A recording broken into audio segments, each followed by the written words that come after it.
I found the letter in our mailbox on a Tuesday afternoon in September, wedged between a pizza coupon and a credit card offer. Thick envelope, return address from the county assessor's office, certified mail receipt still attached. It was addressed to Estate of Linda Navarro. My name, my address. The word estate printed in official sans serif font that government agencies use when they mean business. I stood there holding it, keys still in my other hand, and my first thought was that they'd made a mistake. Mixed up addresses. Someone else's legal drama delivered to my door.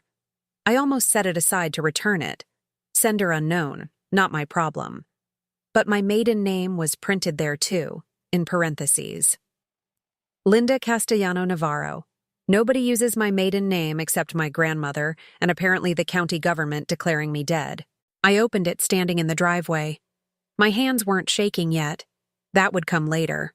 The document inside was a notice of probate proceedings for my estate. Estimated value, $340,000. Date of death, March 2016. 7 years ago. I was very much alive in March 2016. I know because that was the month I ran the Portland Marathon. I have the medal hanging in my closet and the photos on my phone and 400 other runners who can confirm I crossed that finish line with a pulse. The death certificate was attached. Cause of death listed as cardiac event. Time, 3:47 a.m. Location, residence. Physician signature I didn't recognize. I stared at that timestamp. 3:47 in the morning on March 14, 2016. I was asleep next to my husband that night. I woke up at 6:15 like I did every morning, made coffee, drove our daughter Maya to school, came home and did laundry. My heart was beating the entire time. It's beating right now as I tell you this. I walked inside. The house was empty. Michael at work. Maya at school. The afternoon light coming through the kitchen window felt wrong somehow, like I was seeing it from the other side of something. I spread the documents on the kitchen table. There were more pages, asset inventories, bank statements for accounts I'd never seen, a life insurance policy. I read that one twice. $2 million. Beneficiary, Trevor Marchant. I didn't know anyone named Trevor Marchant. My phone was in my hand before I'd decided to call Michael. It rang 4 times. He answered with his work voice, the one he uses when he's in a meeting. Hey, what's up? I'm kind of in the middle of something. I got a letter from the county, I said. My voice sounded normal. I was surprised by that. About my estate. Apparently I died 7 years ago. Silence. Not the silence of confusion. The silence of someone calculating. I know that silence. I heard it 18 years ago when I asked him if he'd been seeing someone else, and he paused just long enough to assemble his denial. I heard it 6 years ago when I asked about a charge on our credit card, and he had to remember which lie he'd prepared. That's insane, he said finally. Must be identity theft. I'll look into it when I get home. There's a life insurance policy here, I continued. $2 million. Someone named Trevor Marchant is the beneficiary. Another pause. Shorter this time. Trevor's my trainer, at the gym. That can't be right. Send me a photo of the document. I'll call the insurance company. I took the photo. Sent it. Watched the red receipt appear. He didn't respond. The meeting he was supposedly in must have resumed. I sat there looking at my own death certificate and thought about my career. 15 years as an insurance fraud investigator before I left to raise Maya. I've read thousands of fraudulent death claims. I know what they look like. I know the patterns. The paperwork always tells you everything if you know the language. This was fluent. I went to my filing cabinet. We keep separate files. Always have. Michael handles his business documents. I handle household and medical. His cabinet is in his office upstairs. Locked. Has been for years. He says it's because of client confidentiality, medical supply contracts, proprietary information. I've never pushed it. Why would I? We've been married 18 years. You don't lock things away from someone you trust. I found my tax returns from the last 7 years. We file separately. Have since 2015. Michael said it was better for his business taxes, something about liability protection. I'm not a tax expert. I trusted him. I laid them out in chronological order. Every year I filed as married, filing separately. Claimed Maya as a dependent in the years I had her. Standard deductions. Nothing unusual. Then I did something I should have done years ago. I went upstairs to his office, tried the filing cabinet, locked, as expected. I know where he keeps the key, though. I've known for 10 years. It's taped under his desk drawer, the same place he's kept every spare key since we moved into this house. Some people never change their patterns. That's how you catch them. I opened his cabinet, found his tax returns, started with the most recent year and worked backward. Married, filing separately, same as mine. But there was a dependent listed. Linda Navarro. Relationship, spouse. Status, deceased. Date of death, March 14th, 2016. And there it was again, every return going back 7 years. He'd been claiming me as a deceased dependent while I filed my own returns as a living person. Both returns accepted, neither one flagged. I sat on his office floor and tried to understand the geometry of this. 2 tax returns claiming the same person. One is dead, one is alive. Both filed with different addresses. I realized I'd been using my mother's address on my returns since she died, since Maya and I stayed with her that year during the remodel. We never updated it back. The IRS computers never cross-referenced. 2 separate databases never talking to each other about the same social security number existing in 2 states simultaneously. My phone buzzed. Michael. I talked to the insurance company. They're saying it's definitely fraud. Someone must have stolen your identity. They're opening an investigation. Who's Trevor Marchant? I asked. I told you, my trainer. I've mentioned him before. He hadn't. In 18 years of marriage, he'd never mentioned a trainer named Trevor. I have a good memory. It's what made me good at my job. I remember conversations. I remember names. I remember the way Michael used to talk about the gym in general terms. Never specific people, never developing enough detail that I could ask follow-up questions. How long have you had this life insurance policy on me? I asked. I don't. That's the whole point. Someone took out a policy using your information. It's fraud, Linda. We need to report this. The policy number matches one in your filing cabinet, I said. I'm looking at it right now, along with your tax returns where you've been claiming me as deceased since 2016. The silence was longer this time. I could hear his breathing change. When he spoke again, the work voice was gone. You went through my files. You filed me as dead, Michael. You need to calm down. You're not thinking clearly. This is obviously some kind of mix-up. I'll come home and we'll sort it out together. Don't come home yet, I said. I need to understand this first. I hung up before he could respond. My hands were shaking now. Not from fear, from recognition. I'd seen this pattern before. Not in my own life. I'd never imagined finding it in my own life. But in case files. The slow, systematic erasure of someone from legal existence while they continue physically living. It requires planning. It requires multiple cooperating parties. It requires a reason. I went back to the estate documents, started reading the asset inventory carefully. There was a warehouse listed, commercial property in Beaverton, valued at $890,000. Purchase date, 2014. My name was on the deed. I'd never seen this property, never signed for it, never knew it existed. I pulled up the county assessor's website, searched the property records, found the deed. There was my signature, dated June 2014. I looked at it closely. It looked like my signature. The capital L, with the loop I make, the way the N in Navarro slants slightly left. But I've never signed for a warehouse. I've never been to Beaverton for a property closing. I was 7 months pregnant with Maya in June 2014. I barely left the house. I took a photo of the signature. Compared it to my actual signature on my passport. Same. Too same. Exact same. Nobody signs their name exactly the same way twice. The pressure changes. The angle shifts. The muscle memory varies by fractions. But these signatures were identical. Digital identical. Copy-paste identical. He'd forged my signature, scanned one signature and reproduced it.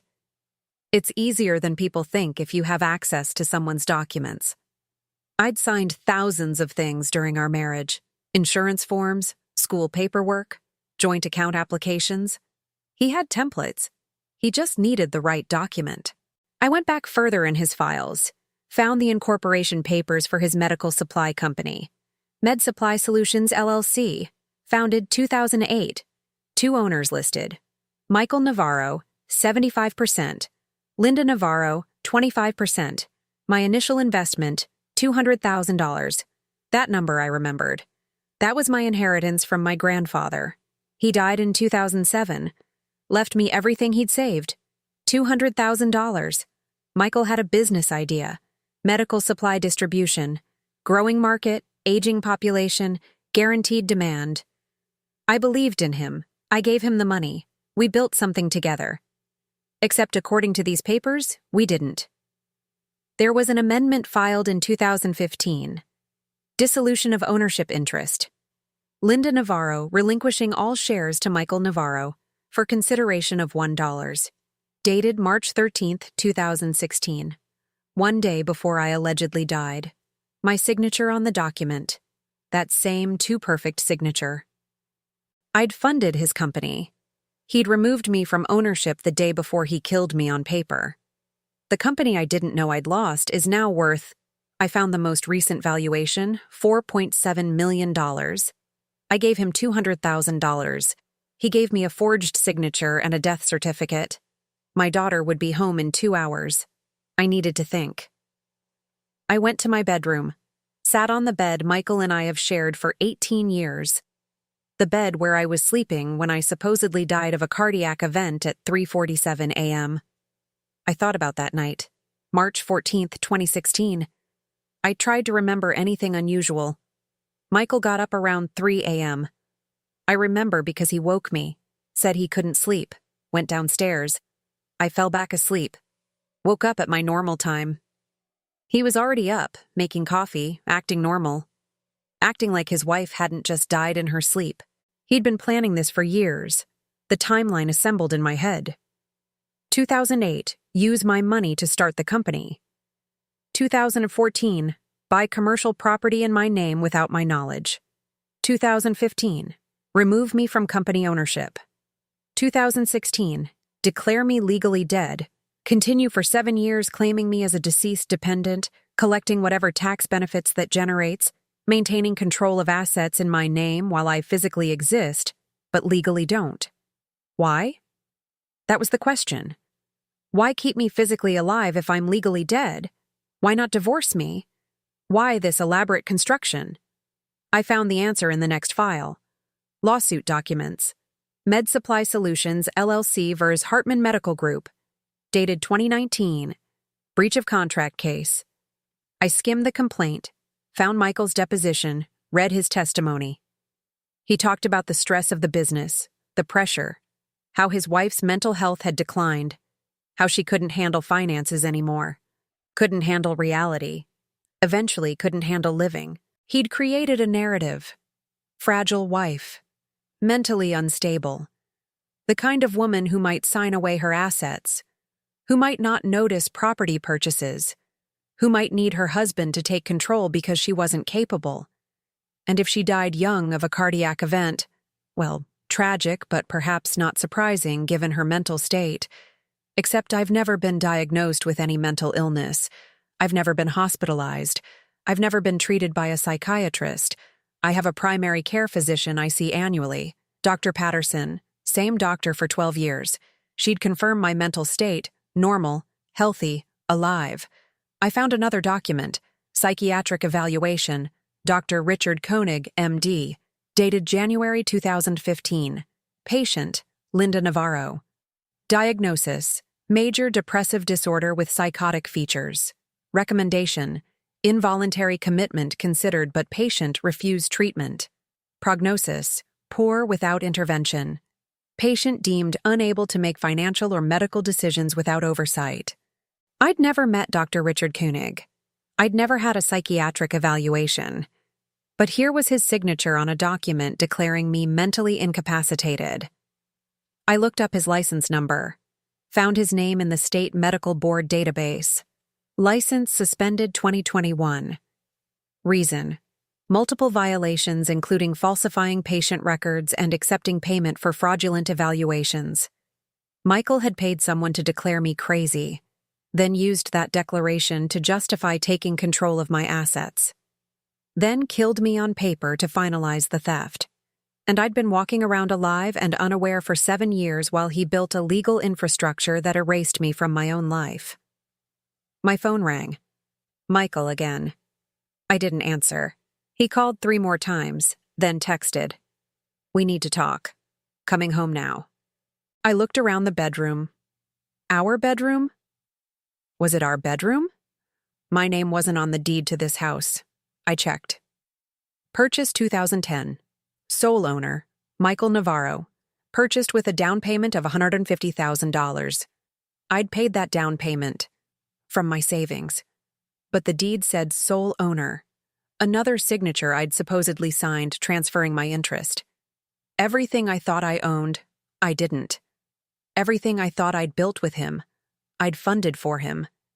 And 7 years ago, he'd made it official. I was dead. My assets were his. My legal existence was finished. All that remained was my physical presence, and he'd constructed a narrative to explain that away too. Mentally ill wife, unreliable, fragile. Who would believe her over official documents? I heard his car in the driveway, the garage door opening. I had maybe 30 seconds before he came upstairs. I gathered the documents, all of them, the death certificate, the tax returns, the forged signatures, the psychiatric evaluation, the property records. I took photos of everything with my phone, uploaded them to a cloud account he didn't know existed, printed copies, put the originals back in his filing cabinet exactly as I'd found them. He came up the stairs. I was sitting on the bed when he walked into the bedroom. He looked worried, the expression he makes when Maya's sick or when there's a problem with the house. Concerned husband, confused about why his wife is upset. "Hey," he said, "what's going on?" "You tell me," I said. "You're the one who killed me." He sat down next to me, put his hand on my knee. I looked at his hand. Same hand that signed my name to documents I'd never seen. Same hand that held mine at my mother's funeral. He'd already killed me on paper by then. I'd been crying at the service. He'd squeezed my hand and told me we'd get through this together. I was already dead in his records, already removed from the company, already dissolved from property ownership. I was crying over my mother while standing in my own grave. "Nobody killed you," he said. "You're right here. There's obviously been some kind of identity theft. We'll report it. We'll fix it." "I found your tax returns," I said. "You've been claiming me as a deceased dependent for 7 years. His hand left my knee. "That's impossible. You must have misread something. I found the deed to the warehouse. I found the company amendment. I found the psychiatric evaluation from a doctor whose license was suspended for fraud. I found all of it, Michael." He stood up, walked to the window, looked out at our yard, our daughter's swing set visible from here. He'd pushed Maya on that swing 1,000 times. Good father, devoted husband, tax fraud enthusiast. "You're not understanding the situation," he said. His voice had changed. The concern was gone. What remained was colder, more calculated. "Those documents are complicated. There are legal reasons for structures like that. Tax optimization, liability protection. You don't understand business." "I understand fraud," I said. "I investigated it for 15 years. You investigated insurance fraud, small-time claims. This is corporate tax strategy. This is identity theft, forgery, tax fraud. Probably more once I finish looking. He turned from the window, looked at me directly. Who's going to believe you? You're having a mental health crisis. The stress of your mother's death, the isolation. You're seeing patterns that aren't there, making accusations that don't make sense. I'm worried about you, Linda. Maybe it's time you talk to someone. There it was, the narrative activating. Mentally unstable wife, seeing things, making wild claims. He'd built the infrastructure for this conversation years ago. The psychiatric evaluation was insurance. If I ever discovered what he'd done, he had documentation that I was unreliable, delusional, the kind of person who might imagine her husband had faked her death. I'm not talking to anyone, I said, except maybe the IRS. His expression didn't change, but something happened around his eyes. A tightening. You need to think very carefully about what you're doing. We have a daughter. We have a life together. You start making accusations like this, you're going to destroy our family. You destroyed it 7 years ago when you signed my death certificate. I didn't sign anything. Someone stole your identity. Probably someone at the hospital where you had Maya. They get access to social security numbers, dates of birth, addresses. They create fake documents. It happens all the time. We're victims here. Both of us. He was good. I'd give him that. The explanation was almost plausible, almost reasonable. If I hadn't seen the timeline, if I hadn't found the pattern, if I didn't know exactly how fraud infrastructure gets built piece by piece until the victim is surrounded by it. Trevor Marchant, I said. Tell me about him. I told you, my trainer. The beneficiary of a $2 million life insurance policy on me. That's part of the fraud. Whoever stole your identity created that policy. Trevor has nothing to do with it. Then you won't mind if I call him. Ask him about it. Michael's phone was in his hand before I finished the sentence. I'll call him right now. We'll clear this up. He called. Put it on speaker. It rang 4 times. Went to voicemail. Generic message. No name. Michael hung up. He's probably with a client. I'll try him later. What gym does he work at? I asked. 24-Hour Fitness, the one on Burnside. I pulled up my phone, searched the staff directory on their website. No Trevor Marchant. Searched their Instagram, Facebook. No trainer by that name. He's not listed. He's independent, rents space. Look, this is ridiculous. You're interrogating me like I'm a suspect. I'm your husband. You're the person who benefits from my death. That makes you exactly a suspect. He stared at me. For a moment, the mask slipped. I saw something underneath. Not anger. Calculation. He was running scenarios, determining his next move. I'd seen this expression before, too. Usually right before he made a decision about the business. Right before he committed to a strategy. I think you should stay with your sister for a few days, he said finally. Give yourself some space, some perspective. You're not thinking clearly. I'm thinking very clearly. Maybe for the first time in years. Then think about Maya. Think about what this is going to do to her if you blow up our lives over some paperwork you don't understand. Using our daughter as leverage. Of course. Maya deserves a mother who exists legally. Maya deserves a mother who's stable, who doesn't make wild accusations, who doesn't destroy her family because she's having some kind of episode. Mental health episode. He was building it in real time, the story he'd tell everyone. My wife had a breakdown, started believing conspiracy theories, accused me of terrible things. It's so sad. The stress finally got to her, just like the psychiatrist warned years ago. I stood up. I'm going to pick up Maya from school. When I get back, I want you gone. This is my house, he said. Is it? Let me check the deed. Oh, wait. My name was supposed to be on that too, before you removed it. You're going to regret this, he said quietly. The only thing I regret is not checking your filing cabinet 7 years ago. I walked out, got in my car, drove to Maya's school. My hands were steady on the wheel. My breathing was normal. I felt strange. Not panicked, not scared. Something else. Something clearer. Like I'd been living underwater for years and just surfaced. At the school parking lot, I sat in my car and made a list. Written on paper. Old habit from my investigator days. Digital is convenient, but paper can't be remotely deleted. What I knew for certain: Michael forged my signature on multiple documents. He removed me from company ownership using forged documents. He purchased property in my name without my knowledge. He filed a false death certificate. He claimed me as deceased on tax returns while I filed as living. He paid a psychiatrist to create false mental health records. He took out life insurance on me, naming someone I've never met. What I needed to find out: who is Trevor Marchant really?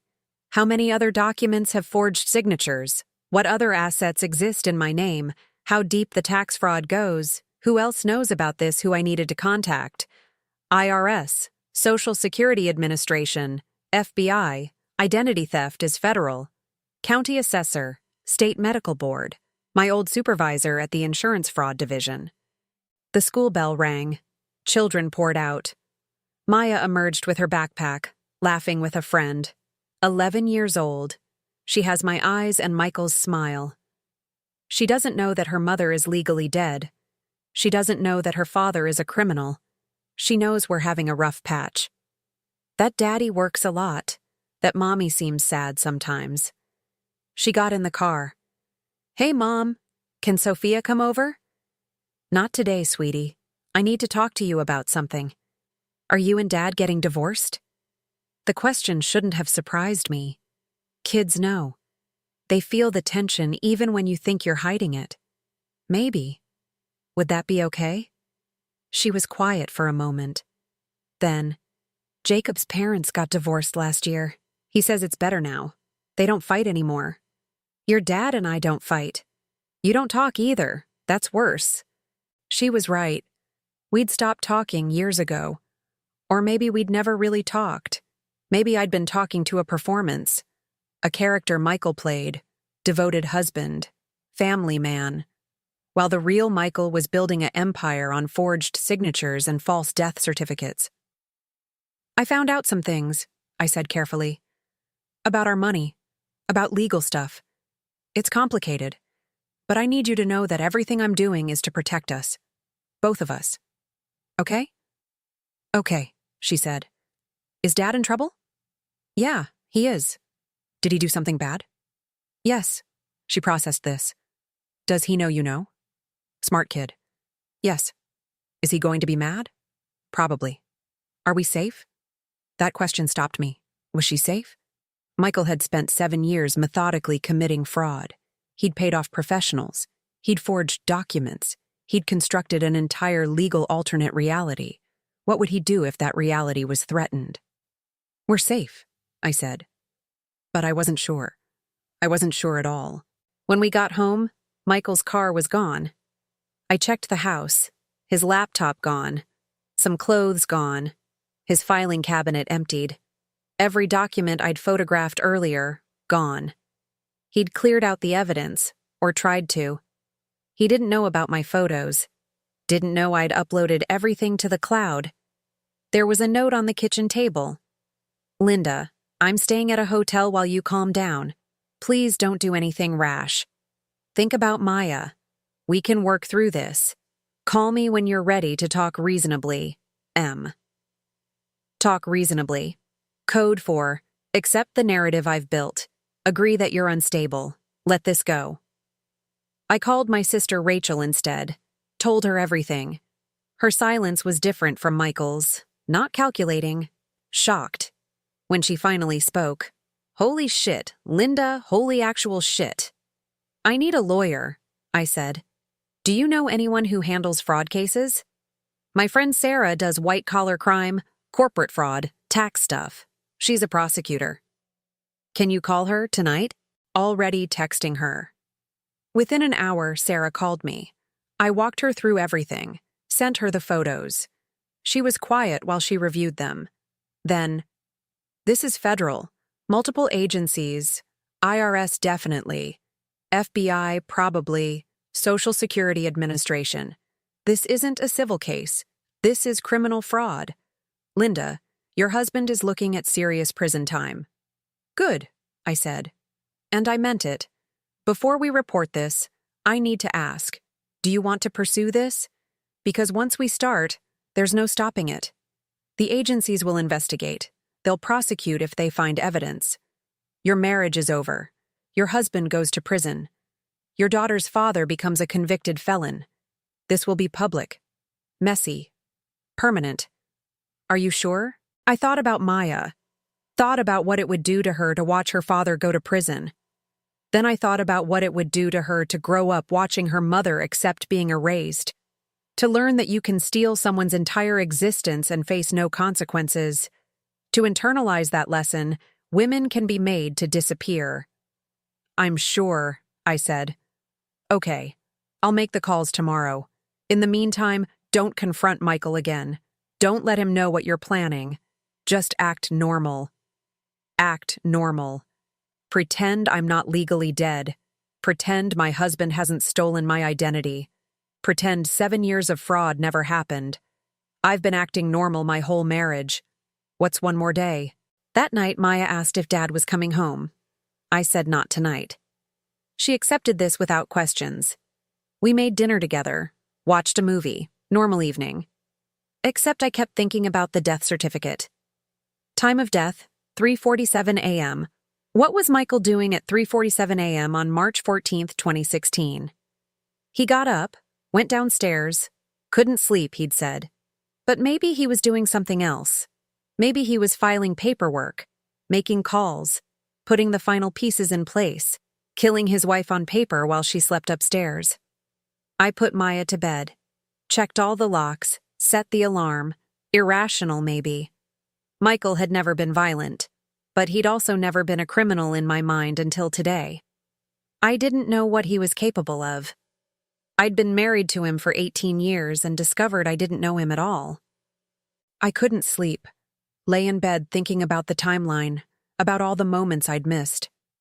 2014. I was pregnant, tired, focused on preparing for Maya. Michael said he needed my signature for some business documents. I signed without reading. Too trusting, too tired, too focused on the baby to ask questions. That's when he bought the warehouse, forged my signature. I gave him the opportunity by being distracted. 2015. Maya was 1. I was exhausted. New mother brain fog. Michael said we needed to restructure the business for liability reasons. Technical stuff I wouldn't understand. I should probably not be listed as an owner anymore. Better for taxes. Better for legal protection. I trusted him. I'd always trusted him. He made it sound boring. Routine. I signed where he told me to sign. Another forgery I enabled by being too overwhelmed to verify. 2016. My mother died. I was devastated, barely functioning. Michael took over everything, bills, accounts, paperwork. I let him because I couldn't handle it. Grief made me passive. He used my grief, filed the death certificate while I was mourning my actual dead mother. The symmetry was ugly. I was crying over one death while he was filing another. Every vulnerability I'd shown, he'd exploited. Every moment I'd needed support, he'd used for theft. Our marriage had been a slow-motion crime. I'd been the victim and the accomplice, trusting, signing, not asking questions, not verifying, not protecting myself because I thought I was safe with him. Around 2 a.m., my phone buzzed. Text from Michael. Please talk to me. I love you. We can fix this. I didn't respond, blocked his number. He'd used I love you as a weapon before, usually right after I'd discovered something. A charge I didn't recognize, a meeting he'd lied about, a text from a woman whose name I didn't know. I love you was his reset button, his way of making me doubt my own perception. If he loves me, surely I'm wrong about whatever I'm worried about. Love doesn't lie. Love doesn't steal.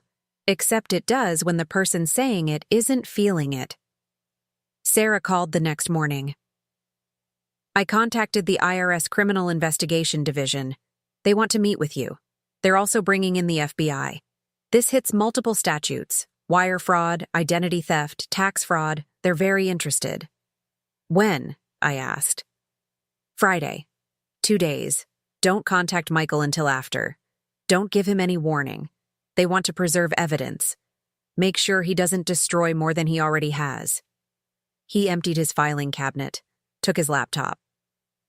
They can get the originals from the agencies, death certificate from the county, tax returns from the IRS, property records from the assessor.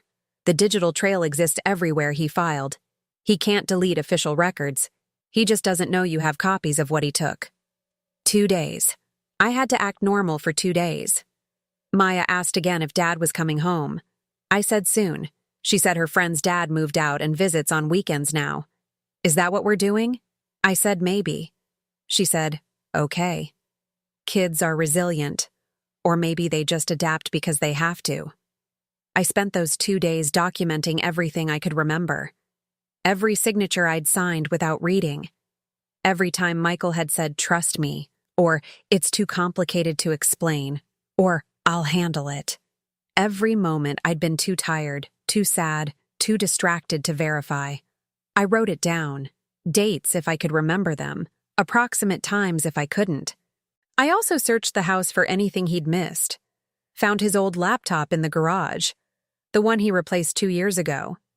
He'd wiped it, but not well. I knew someone from my investigator days who could recover files. I dropped it off with him Thursday morning. Anything you can get, I said, especially around 2014 to 2016.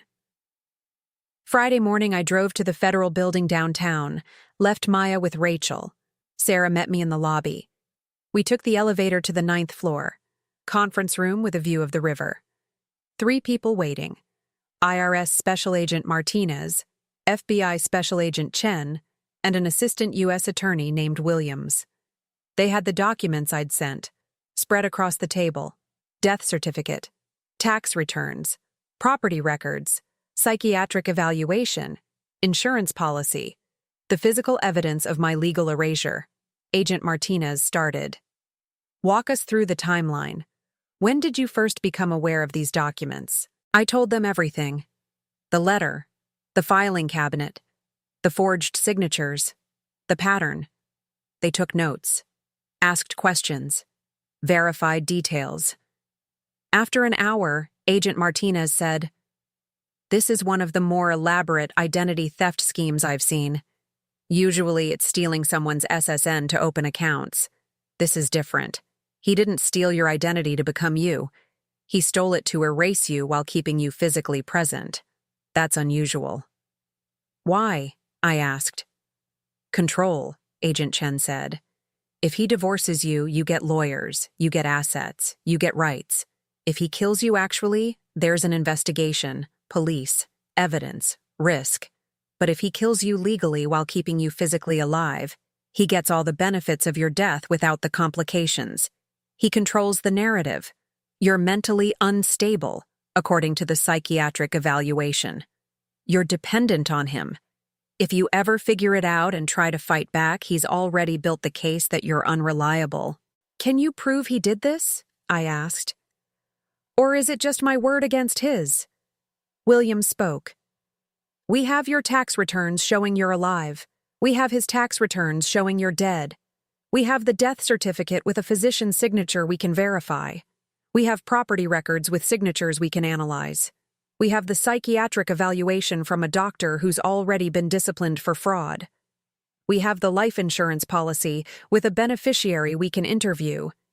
This isn't he said, she said. This is documented federal crime. What happens now? I asked. We investigate, Martinez said. We interview the doctor who signed the death certificate.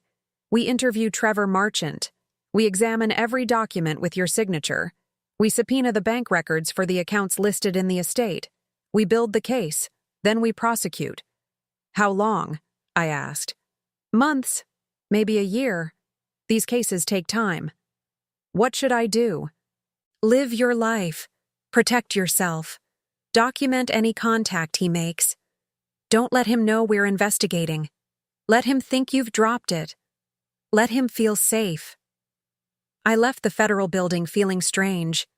The government was now interested in my legally dead status. Agents were investigating my existence. The machinery of justice was moving. Slowly, but moving. I picked up Maya from Rachel's. She asked how it went. I said okay. She asked if Dad knew. I said not yet. She said good. She didn't want to see him right now. She was mad at him. Not for the fraud, I hadn't told her details, but for leaving. For making Mom sad. For breaking the family. Kids understand divorce even when they don't understand the crimes behind it.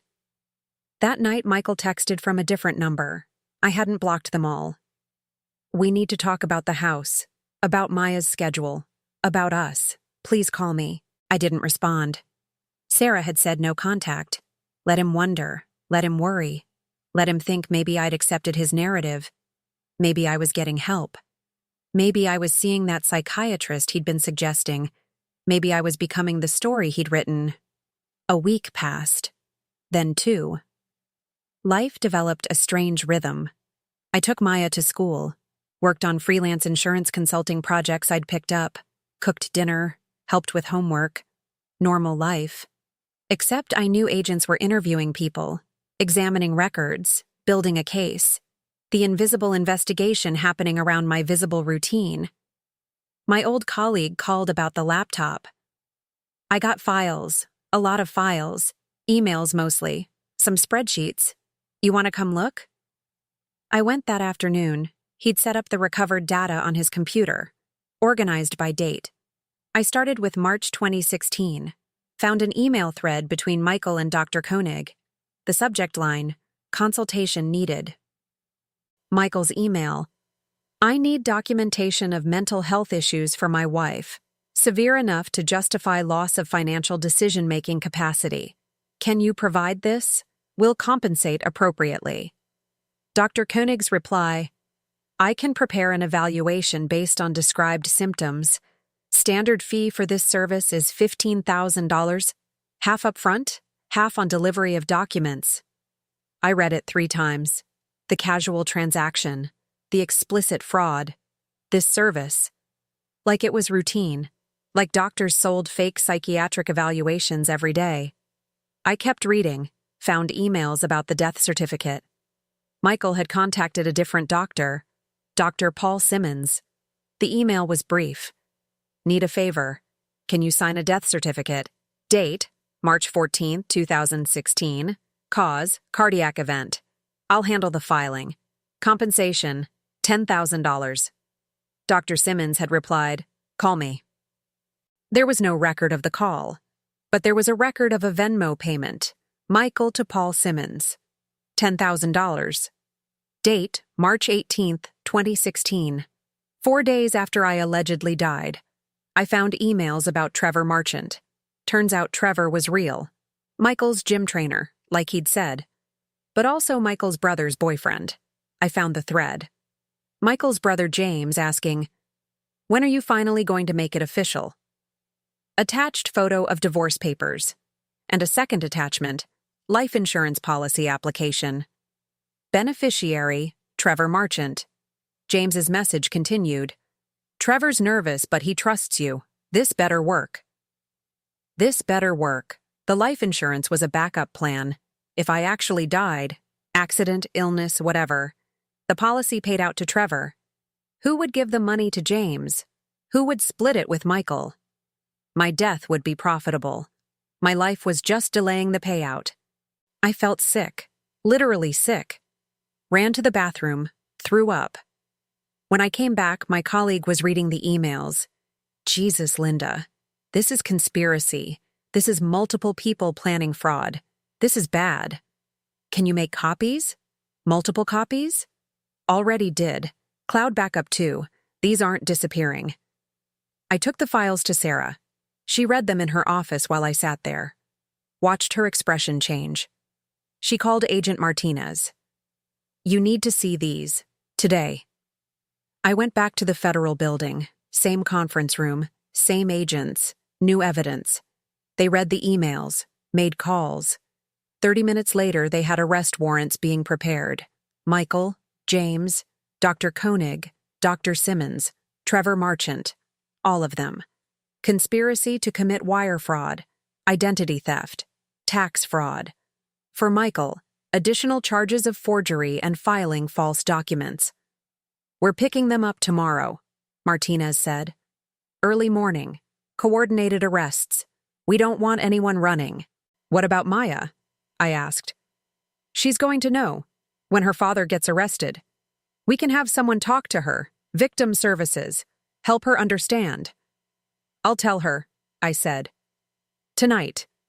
I went home, made dinner, normal dinner, spaghetti, Maya's favorite.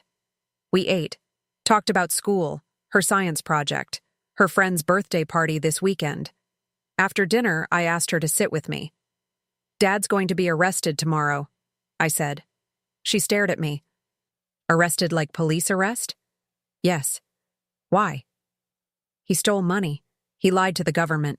He did illegal things with paperwork. Will he go to jail? Probably. She was quiet. Then, is it because of the divorce? The divorce is because of the stealing, not the other way around. Did he steal from us? Yes. From you? Yes. She processed this. That's really bad. It is. Are you okay? That question. My 11-year-old asking if I was okay, when she should be the one being comforted. I'm okay. We're okay. This is going to be hard, but we're safe. We have each other. That's what matters. She hugged me, cried a little. I cried too. Not because I was sad, because I was angry. Angry that Michael had put our daughter in this position, that she had to learn her father was a criminal, that her family was destroyed by his choices. She deserved better. She deserved a father who wasn't a fraud. That night, I barely slept. Kept thinking about tomorrow. The arrests, the news coverage, everyone knowing, my legally dead status becoming public, the humiliation of it, the exposure. Not because I'd done anything wrong, because I'd been victimized. But victims get scrutinized. Questions about why didn't you know? Why didn't you check? Why did you trust him? Why weren't you paying attention? I had answers. I was raising a child. I was grieving my mother. I was tired. I trusted my husband. But those answers wouldn't satisfy everyone. Some people would still blame me. Still suggest I should have known. Should have been more vigilant. Should have protected myself better. At 6 a.m., my phone rang. Sarah. They picked up Michael an hour ago. At his hotel. He's in custody. The others too. All 5 of them arrested simultaneously. No one got warned. What happens now? Arraignment. Probably Monday. They'll be held over the weekend. Federal charges don't get bail easily. Not when there's flight risk and conspiracy. Will I have to testify? Eventually. Grand jury. Maybe trial if it goes to trial. But that's months away. Right now they're just processing the arrests. I turned on the news. Nothing yet. Too early. But by noon it would be everywhere. Federal fraud arrests. Medical supply company owner. Identity theft ring. My name would be mentioned. Victim Linda Navarro, who was declared legally dead in 2016 while physically alive. The media would love it. Legally dead woman exposes husband's fraud. It was too bizarre not to cover. I kept Maya home from school, told her the arrests happened. She asked if we could see him. I said not yet. She said okay. Didn't push it. We spent the day watching movies, avoiding the news, avoiding the phone that kept ringing with reporters' calls. By evening, it was the top story. Elaborate identity theft ring exposed. Photos of Michael being led into court in handcuffs. Federal building. Serious faces. The anchor explaining the scheme. How a Portland man had declared his wife legally dead while she continued living. How he'd stolen her assets. Filed fraudulent tax returns. Paid off doctors for false documentation. How the wife had discovered the fraud and reported it. They didn't use Maya's name, protected her as a minor. But they used mine, showed my photo, DMV photo from my driver's license. I looked tired in that photo, older than my years. Now it was everywhere. The face of the woman who'd been erased. My phone exploded. Friends I hadn't talked to in years, former colleagues, my high school classmates. Everyone wanted to know if it was true, if I was okay, if they could help. I turned off my phone, couldn't handle it. Rachel came over with wine.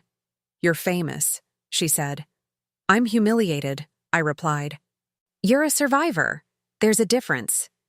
Everyone's going to ask why I didn't know, why I didn't check. Let them ask. You have an answer. You trusted your husband. That's not a crime. What he did was." She was right, but it didn't make it easier. The weekend passed slowly. Monday came, arraignment day. Sarah called me before. "They're all pleading not guilty. Expected. The judge denied bail for Michael and James. Flight risk. Trevor and the doctors got bail, but high amounts. They're out but monitored. What's next? Discovery. Both sides exchange evidence, then preliminary hearings, then trial setting. We're looking at 6 months minimum before trial, maybe longer. 6 months. Half a year of this being public, of waiting, of knowing Michael was sitting in a cell somewhere thinking about how to defend himself, how to spin the narrative, how to make me the unreliable one. But I had something he didn't. I had the truth. And the truth had evidence. Emails, documents, forged signatures, paid-off doctors. A conspiracy that existed in writing. He couldn't charm his way out of written evidence, couldn't gaslight the federal government. I went back to work, freelance consulting, insurance fraud cases. The irony wasn't lost on me. I was investigating fraud while being a victim of it. My clients didn't care. They needed my expertise. I needed the income. Life continued. Maya adjusted, started talking to a therapist, someone who specialized in children of incarcerated parents. She came home from sessions quiet sometimes, other times chatty, processing in her own way. Her friends knew, school knew, everyone knew. But she was resilient, made jokes about it sometimes. My dad's famous, just not the good kind. Dark humor from an 11-year-old, but healthy, the therapist said, using humor to cope. Months passed. Discovery happened. The evidence was overwhelming. Emails, bank records, forged documents, expert analysis of the signatures, testimony from the doctor who'd lost his license. He'd flipped. Cooperating witness. Told prosecutors everything about how Michael had approached him, how much he'd been paid, what documents he'd created. Dr. Simmons, the one who signed my death certificate, was harder to crack. Maintained he'd made a mistake. Hadn't known it was false. Michael had told him I'd died. He'd trusted Michael. Signed the certificate as a favor.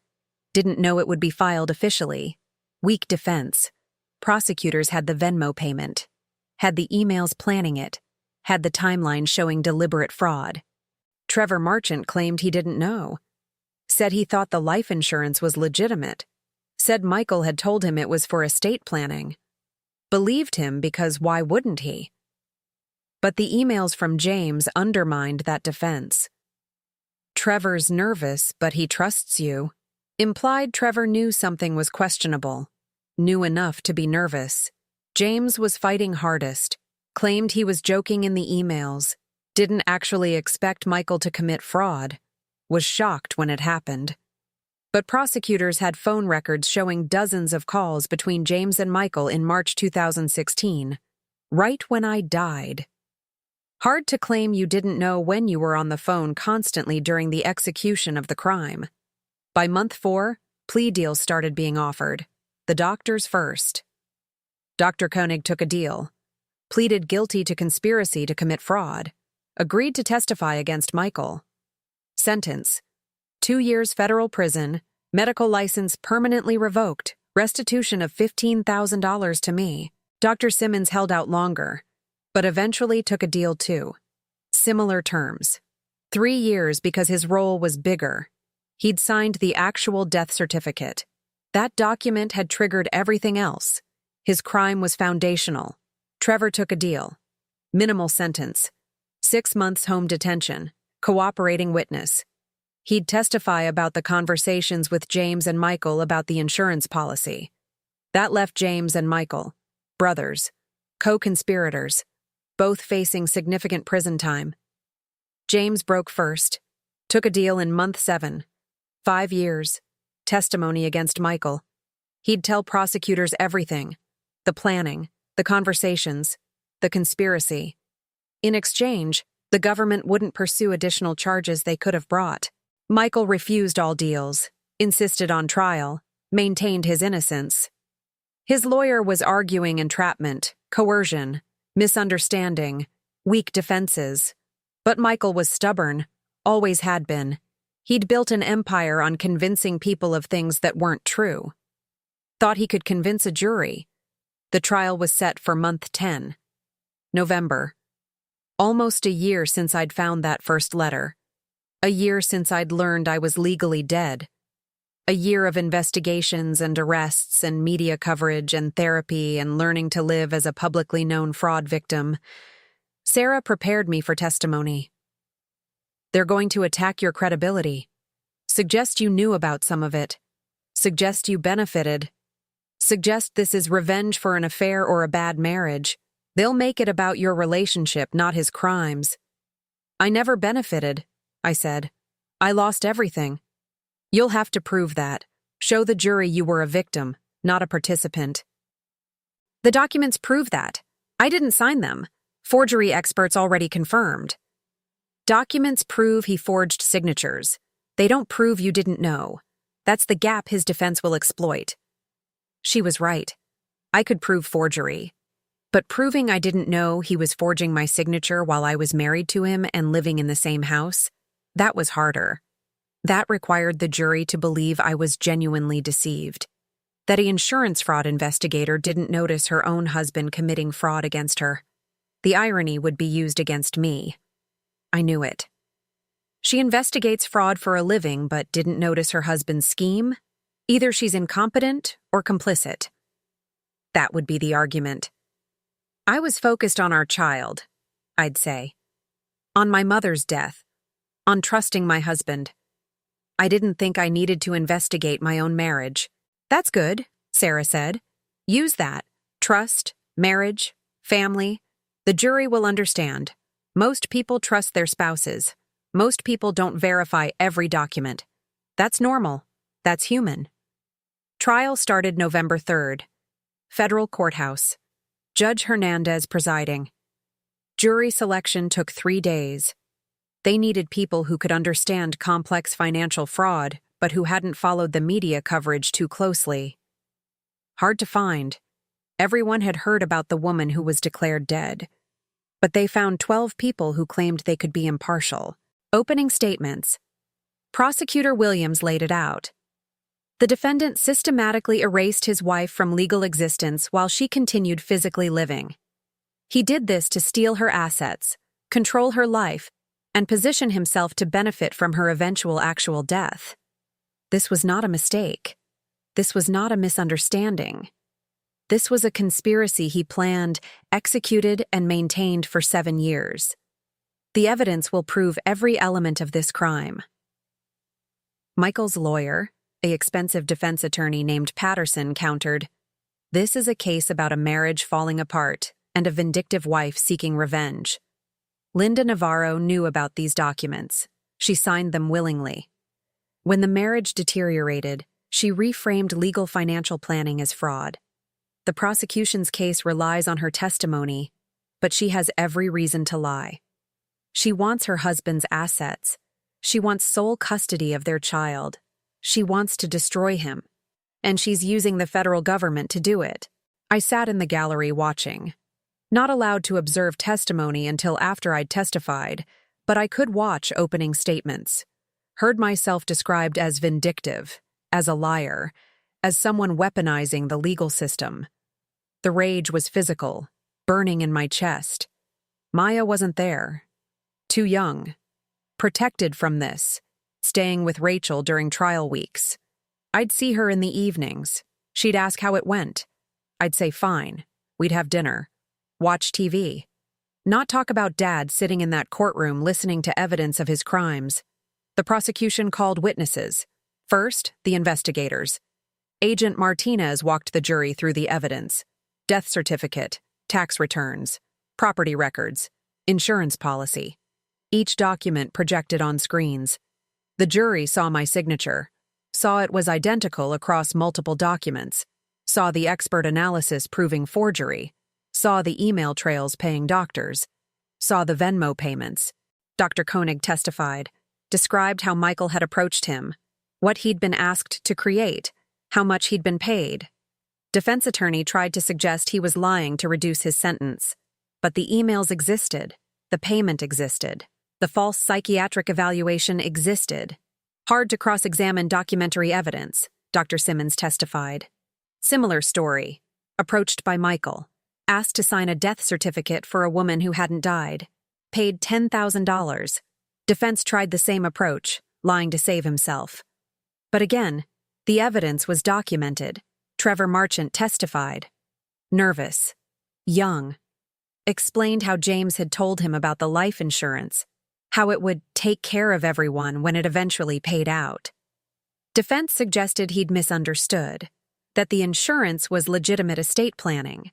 But Trevor's testimony included specific conversations. James said Linda's death would solve Michael's financial problems. I thought he was joking. Then I saw my name on the policy, James testified. This was the big one. Brother turning on brother. He walked the jury through years of conversations. Michael's plan to control Linda's assets. The decision to fake her death rather than divorce. The belief that she wouldn't notice because she was too focused on Maya. The backup plan of actual life insurance if she did die. The distribution plan for that money. Defense destroyed him on cross. You're testifying to avoid a longer sentence. You'd say anything to protect yourself. You're implicating your own brother to save yourself. James admitted the plea deal. Admitted he was testifying for leniency. But he didn't back down on the facts. I took a deal because I'm guilty. So is Michael. We did this together. Then it was my turn. Day 8 of trial. I walked to the witness stand. Swore to tell the truth. Looked at the jury. 12 strangers who would decide if I was a victim or a conspirator. Williams questioned me first. Walked me through the timeline. When I'd met Michael. When we'd married. When I'd given him the $200,000 inheritance. When Maya was born. When my mother died. When I'd found the first letter. Did you know your husband had filed a death certificate for you in March 2016? Williams asked. No, I said. Did you know he was claiming you as a deceased dependent on his tax returns? No. Did you know about the warehouse purchased in your name in Beaverton? No. Did you sign the documents transferring your ownership in Med Supply Solutions? No. Those signatures were forged. How do you know they were forged? Because I never signed them, and because forensic analysis proved they were digital copies of my signature, not original signatures. Williams showed the jury the comparison.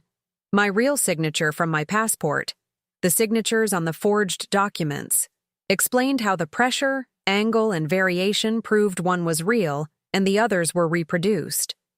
Then came cross-examination. Patterson stood up, smiled at me.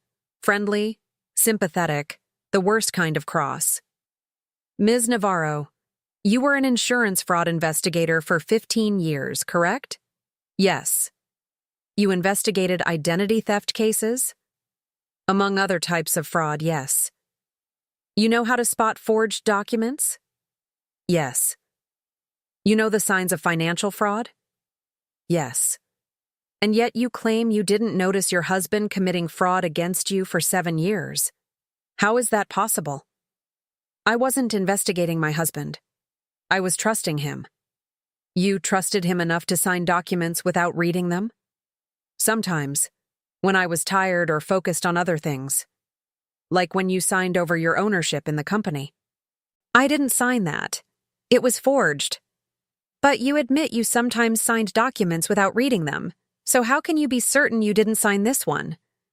Because I remember the conversations around that time. Michael never mentioned changing company ownership. If he'd asked me to sign something that significant, I would have read it. I would have asked questions. But you didn't ask questions about the warehouse purchase? I didn't know about the warehouse purchase. That signature was also forged. Ms. Navarro, isn't it true that your marriage was deteriorating in 2015 and 2016? We had normal marriage problems, nothing unusual. Isn't it true you filed for separation in 2015? I paused. I'd forgotten about that. We'd briefly separated after an argument. I'd filed papers. Then we'd reconciled, dismissed the filing. We separated briefly, then reconciled. So, you were considering divorce in 2015. Then your husband allegedly fakes your death in 2016. Convenient timing. I didn't know he'd faked my death. I only discovered it last year. Or you knew about it all along. You participated in the financial restructuring. You signed the documents willingly. Then, when the marriage finally ended, you decided to weaponize those documents, claim fraud, claim forgery, destroy your ex-husband, and take everything he'd built. That's not true, I said. My voice was shaking. Anger, frustration. I funded his company. I gave him my inheritance. He stole it. He erased me. I'm the victim. You're a woman scorned, Patterson said, using the legal system for revenge. No further questions. I left the witness stand feeling defeated. He'd made me sound vindictive, unreliable. A woman who couldn't admit she'd signed documents and was now claiming forgery out of spite. But Williams had redirect. Ms. Navarro, the forensic analysis of those signatures, was that done by an expert hired by you? No, by the FBI. Did you influence that analysis in any way? No. And that analysis concluded the signatures were forged? Yes. Did you forge those signatures? No. Who did? Michael did. How do you know? Because he's the only one who benefited from them. He's the one who removed me from ownership, who purchased property in my name, who filed my death certificate, who claimed me as deceased on his taxes. He had motive. He had access to my signatures. He had the ability. And the evidence proves he did it. No further questions. The jury looked confused. Good. Confusion meant they were thinking, weighing evidence, not just accepting the defense narrative that I was lying for revenge. The prosecution rested. Defense called character witnesses, people who knew Michael, said he was honest, hardworking, a good father. Couldn't imagine him committing fraud. But none of them could explain the documents, the emails, the payments. Character witnesses can't overcome documentary evidence, Michael testified. His only chance, took the stand in his own defense, maintained everything was a misunderstanding. Linda had signed the documents. She'd known about the ownership changes. The death certificate was filed accidentally by someone at his accountant's office. The psychiatric evaluation was requested by Linda herself. She'd been depressed, needed help. He'd helped her get evaluated. Williams destroyed him on cross, showed the emails. Did you accidentally email Dr. Koenig asking for false documentation? Michael stammered, said the email was taken out of context. What context makes I need documentation of mental health issues for my wife's legitimate? Michael couldn't answer. Did you accidentally pay Dr. Simmons $10,000 via Venmo right after your wife's supposed death? Again, stammering. Claimed it was a loan, unrelated to the death certificate. A loan with no paperwork, no repayment terms, paid 4 days after he signed a false death certificate? Michael had no good answer. The jury deliberated for 6 hours, came back with a verdict. Guilty on all counts, wire fraud, identity theft, tax fraud, forgery, filing false documents, conspiracy, all of it. Sentencing was set for 6 weeks later. Michael was remanded to custody, let out in handcuffs. He looked at me as they took him. No emotion. Just looked. Like he was studying me. Trying to understand how his plan had failed. I left the courthouse with Sarah. Reporters everywhere, cameras, questions. I didn't answer. Just walked to my car. Drove home. Maya was waiting with Rachel. "Did you win?" she asked. "Yes," I said. "We won." She hugged me. "Is Dad going to prison?" "Yes." "For how long?" "I don't know yet. A long time, probably." "Good," she said. Then, "Is that bad that I think it's good?" "No, sweetie, it's not bad. He did bad things. Prison is where people go when they do bad things." Sentencing day came. December 18th, Judge Hernandez presiding. Michael stood before her. The judge reviewed the evidence, the conspiracy, the years of fraud, the violation of trust. Then she spoke. "Mr. Navarro, you didn't just commit fraud against the government. You committed fraud against your own wife. You erased her legal existence while she continued to live, raise your child, and trust you. You paid professionals to help you do it. You involved your brother. You created a conspiracy that spanned years. This wasn't a momentary lapse in judgment. This was systematic, deliberate, sustained criminal activity. The guidelines suggest 12 to 15 years. I'm sentencing you to 14 years in federal prison. You'll also pay restitution to your wife in the amount of $2.3 million, representing her share of the business she funded and the assets you stole. 14 years. Michael would be 58 when he got out. Maya would be 25. An adult, with a father she barely remembered. I felt nothing watching him sentenced. No satisfaction, no relief, just exhaustion. It was over. The investigation, the trial, the media coverage, the public humiliation, all of it. Over. I went to the Social Security office the next day. Brought the court order declaring the death certificate void. Brought my identification. Brought documentation of the fraud. The clerk processed it all. Printed a new Social Security card. Stamped across the top. Corrected living. I held that card. Looked at it. Linda Navarro. Living. Not deceased. Not dependent. Not erased. Living. I drove to Maya's school. Picked her up early. "Where are we going?" she asked. "To get ice cream," I said. "It's December." "I know. We're getting it anyway." We sat in the ice cream shop. Winter afternoon. Nearly empty. Just us. Maya with chocolate. Me with vanilla. She asked if I was okay. I said yes. She asked if I meant it. I said yes. I really did. "What happens now?" she asked. "We live our lives," I said. "We exist. We're here. We're real. That's what happens." She accepted this. Ate her ice cream. Talked about school. About her friend's birthday party next week. About the science project she was working on. Normal kid things. She was resilient. We both were. That night, I stood in my apartment. The new apartment I'd rented after the trial started. Smaller than the house. But mine. My name on the lease. My locks on the door. My space. I made dinner. Watched TV. Did laundry. Ordinary things.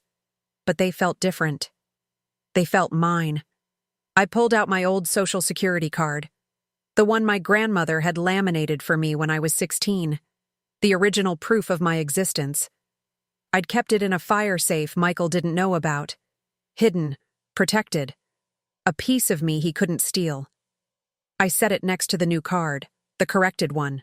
Living. I existed in both. The girl my grandmother had protected. The woman who'd resurrected herself. My phone buzzed. Rachel. "How are you feeling?" "Free," I said. And I meant it. According to the Federal Trade Commission, identity theft affects 9 million Americans annually, but fewer than 3% involve family members systematically erasing someone from legal existence while maintaining their physical presence. The IRS estimates that fraudulent death claims cost taxpayers $12 billion yearly in improper payments and false deductions, though most involve actually deceased individuals whose deaths are exploited, not fabricated deaths of living people. I think about the others, the people who might be legally dead right now, who haven't found their letter yet, who haven't checked the documents they should have signed, who trust their spouses or their family members or their business partners and don't verify. I hope they verify. I hope they check. I hope they catch it before 7 years pass. But mostly I think about Maya, about the lesson she learned, that you can be erased by someone you love, but you can also resurrect yourself. You can reclaim your existence. You can stand in front of the person who killed you on paper and prove you're still breathing, still here, still real. I'm Linda Navarro. I'm 44 years old. I live in Portland. I exist. Not as a dependent, not as deceased, just as myself. That's my story. Where are you listening from? Have you checked the documents with your name on them? The ones you've never actually seen? What paperwork exists out there declaring you something you're not? What signatures have been forged in your name? If this story made you think about someone in your life who controls too much of your legal existence, maybe it's time to verify. Check the tax returns. Check the property records. Check the accounts and the policies and the documents that shape your legal reality. Because existing physically isn't enough. You need to exist legally too. And if someone has erased you, you can bring yourself back. I did. You can too.